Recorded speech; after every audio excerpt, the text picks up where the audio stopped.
Bienvenue dans ce spécial élection municipale et régionale 2023 en Côte d'Ivoire. À ce scrutin sont engagées de nombreuses personnalités publiques et des acteurs de la société civile. C'est le cas de la personnalité que nous recevons aujourd'hui. Ils sont engagés pour donner une autre coloration à la gestion de la collectivité. Il est spécialiste en électronique, c'est un homme d'affaires chevronné.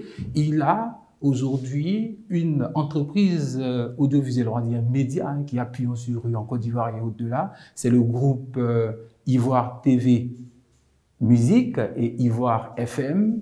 Il est aussi candidat à l'élection municipale de Cocody. Monsieur Zoumana Bakayoko, bonsoir et merci d'avoir accepté notre invitation. Bonsoir. On vous sait confiant, on veut savoir qu'est-ce qui explique cela au début de cette campagne.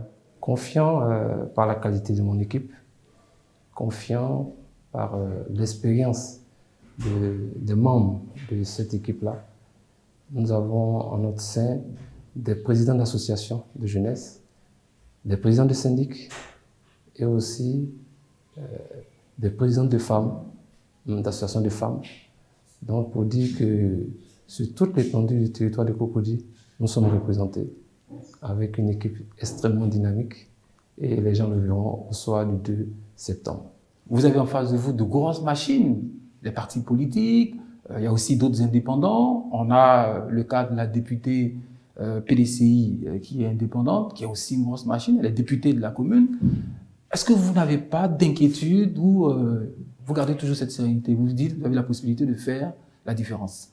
Quand on rencontre les populations, on nous dit on a reçu beaucoup de promesses. Qu'est-ce que vous ne feriez pas pareil? On leur dit, nous ne sommes pas des politiciens. Nous sommes des entrepreneurs, des hommes d'affaires. Et on vient pour aider parce qu'on le fait depuis des années. Ivoire FM existe depuis 2011. Voilà, ça fait plus de 10 ans. Et aujourd'hui, Ivoire TV depuis 2017. Qu'on embauche des jeunes de Cocody. Aujourd'hui, on va aller plus loin. Aider à une plus grande échelle. Et c'est cela notre ambition. On va reprendre nos mots. Vous avez parlé de Ivoire TV Musique, Ivoire FM, qui sont des groupes leaders sur le marché régional. On a une anecdote. Vous lancez votre boîte. À un moment donné, vous avez des difficultés pour payer vos équipes. Vous décidez de vendre votre voiture après avoir consulté votre épouse. Est-ce que c'est cela qui répond à votre leitmotiv Cocody communautaire? Je me rappelle en 2011, quand on lançait Ivoire FM, et août 2011, on avait avec nous des grands animateurs, comme Eric Didia, comme Serge Dakouri pour le sport, Eric Landry, c'était des jeunes talentueux. Et arrivé à un certain moment, on a constaté que sur le marché, il y avait de grosses structures, comme Radio Nostalgie, comme d'autres radios Jam. Donc vous êtes un transfuge, hein, oui, Radio Nostalgie. Je suis un ancien de Nostalgie. Et on s'est dit, avec ces jeunes, on peut faire de grandes choses. Mais vous savez, quand vous n'avez pas de soutien, c'est souvent difficile. Et arrivé un moment, on avait du mal, plusieurs mois après, on avait du mal à payer nos employés. Je me suis dit, j'ai pris un engagement auprès de ces jeunes-là, dont je n'avais pas le droit de les décevoir. C'est pour cela que j'ai mis en vente mon véhicule pour pouvoir payer tout le personnel. Et on est resté comme ça pendant plus de 3-4 mois. Et la machine a repris, la radio a eu le succès que vous connaissez. Dans l'opinion publique, certains vous disent, autant pour moi, que vous êtes un indépendant sorti de parti politique. Vous répondez quoi à ça? Vous savez, le PPACI vient du FPI, le RDR vient du PDCI. Voilà. Donc, pour nous, tout le monde vient de quelque part. Et ce n'est pas ça le plus important. Le plus important, c'est comment aider les jeunes de façon efficace, comment aider les femmes, comment aider cette population qui souffre. On va mettre le pied dans le plat, hein, je m'autorise. D'accord. Dites-nous, c'est quoi votre programme, c'est quoi votre projet justement pour Cocody? Mon premier souci, c'est comment aider les populations à avoir du travail. Parce que c'est ce que je sais faire le mieux. Voilà. Et avec des partenariats publics-privés, je pense qu'on peut faire beaucoup de choses. Il y a quelques années de cela, j'avais proposé la réalisation d'un parc d'attractions avec hôtel 5 étoiles à Cocody. Mes partenaires avaient juste besoin de 3 hectares pour pouvoir réaliser le projet. Dans un partenariat public-privé avec la mairie de Cocody. Mais à l'époque, Ngouanka Mathias m'avait donné son accord par écrit. Et quand les partenaires sont venus, il n'y a pas eu de terrain, il n'y a pas eu de site pour réaliser le projet. Et le projet est mort-né. Mais quelques années après, j'ai voulu proposer le même projet à Jean-Marc Yassé, mais malheureusement, je n'ai pas été suivi. C'est pour dire que les différents maires n'ont pas de soucis à ce niveau, c'est-à-dire qu'ils ne veulent pas aider la population dans la réalité. Mais la question des terres aussi, hein, c'est une réalité. Non, je comprends. Mais je veux dire qu'avec 11 milliards de budget à la mairie de Cocody, on peut faire beaucoup de choses. On peut aider ces gens-là à réaliser des projets. Ce n'est pas que le parc d'attractions. On m'aurait dit, il n'y a pas de moyens pour acquérir un terrain. OK. Mais je suis arrivé, on m'a donné un courrier avec le cachet de la mairie, mais on n'a pas pu le réaliser. Ça veut dire qu'il n'y a pas de volonté. Monsieur le maire, on va prendre les choses à l'inverse. On suppose que vous êtes maire de Cocody au soir du 2 septembre prochain. Aujourd'hui, la population est galopante. Cocody, il y a une forte affluence. Il y a un problème de logement. Comme vous avez parlé, il y a un problème aussi d'espace. Vous, quelle est votre politique justement pour pouvoir parer à cette situation? La Côte d'Ivoire est une destination très prisée par les investisseurs. Moi, j'ai fait venir des investisseurs qui sont actuellement à Abidjan, qui veulent réaliser des maisons sociaux. Voilà, c'est pour cela que je veux être maire.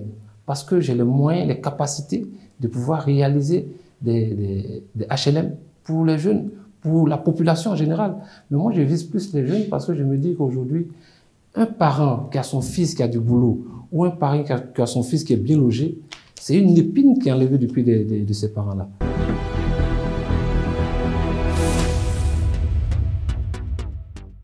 Si vous nous prenez en marche, retenez que vous êtes sur votre émission Élections consacrée aux élections municipales et régionales en Côte d'Ivoire 2023. Nous sommes avec M. Zoumbak. Ça prête bien, hein? C'est comme ça que vos fans vous appellent. Monsieur le maire, j'ai ma voisine du quartier qui m'a donné un message pour vous, une question. C'est vrai, Cocody est cher, mais le transport, monsieur le maire, n'est pas obligé d'être cher. C'est vrai. Qu'est-ce que vous prévoyez pour qu'au moins ceux qui sont dans la classe intermédiaire puissent se déplacer et qu'ils puissent avoir aussi une fluidité au niveau de la circulation? On va prendre par exemple l'axe Saint-Jean-Engré, le matin ou le soir, les taxis, on dit les prix augmentent à ce niveau-là, monsieur le maire. Est-ce qu'il y a quelque chose de prévu? C'est parce qu'il n'y a pas de concurrence réellement que ces prix sont aussi élevés. Il faut libéraliser. Aujourd'hui, on vient avec des privés qui vont déployer une application avec plus de 200 taxis, ce qui va faire que les autres seront obligés de s'aligner. Donc, nous sommes bien au courant de ce problème. Et c'est pour cela qu'on a trouvé cette application pour pouvoir résoudre le problème. On s'est dit, si tu payes 200 francs de Saint-Jean à Petro-Ivoire, ton problème est réglé. Mais si on a 200 taxis qui font ce prix-là de 200 francs Saint-Jean, Petro-Ivoire, mais les autres seront obligés de s'aligner. Voilà, ou seront obligés de disparaître. Revenons, hein, on sait que vous êtes de notoriété publique, une personne référence dans le domaine du showbiz et des médias. Est-ce que pour ce type d'élection, ça aide? On n'est pas une référence dans le domaine du showbiz pour rien.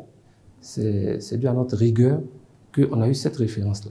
C'est pour dire qu'on va continuer sur cette lancée, mettre les gens à la place qu'il faut, voilà, pour pouvoir avoir le meilleur résultat. Donc, être une référence dans le showbiz, ce n'est pas donné à tout le monde. Voilà, il faut avoir fait ses preuves, il faut avoir été vraiment pointueux dans tout ce qu'on fait. Et c'est sur cette lancée-là que nous allons continuer. Vous êtes élu. Les premiers mois, c'est quoi votre priorité? Ma priorité dans les premiers mois... Qu'est-ce qui va changer que vous, en tant que citoyen, vous regardez, vous dites ça, il faut que ça change tout de suite? C'est quoi? La première des choses pour moi, c'est l'alocodrome de Cocody. Il faut résoudre ce problème définitivement. Remettre l'alocodrome aux femmes qui sont à l'alocodrome de Cocody. Ça, c'est le premier combat que je veux mener. Après cela, les chefs traditionnels. Je pense que les chefs ont été abandonnés. Pour moi, on ne peut pas diriger une cité comme Cocody et ne pas tenir compte de l'avis des chefs des différents villages. Ceux-là seront comme mes conseillers. Et je pense qu'avec eux, on pourra réaliser ce dont Cocody a besoin. Parce que ces chefs sont au fait des différents soucis qu'on a à Cocody. Ils sont plus informés que nous. Donc, on ne peut pas diriger une commune sans les chefs du village de Cocody. Ce n'est pas possible. Voilà. Remarquez que juste à Cocody, il n'y a même pas de centre culturel. Alors qu'à côté de nous, à Bobo, il y a un centre culturel. À Djamé, il y a un centre culturel. Les jeunes n'ont même pas un endroit où ils peuvent se regrouper pour même poursuivre des formations. Donc, c'est pour cela qu'on a choisi le thème Cocody communautaire pour aider le maximum de gens, pour être plus proche des populations. C'est cela notre leitmotiv. Vous êtes élu le soir du 2 septembre prochain. Est-ce que vous restez maire indépendant? Nous sommes indépendants et on reste indépendants. Maintenant, s'il y a un besoin et que mon équipe décide d'y aller, en tout cas, nous ne sommes pas fermés. Mais pour l'instant, ce n'est pas d'actualité.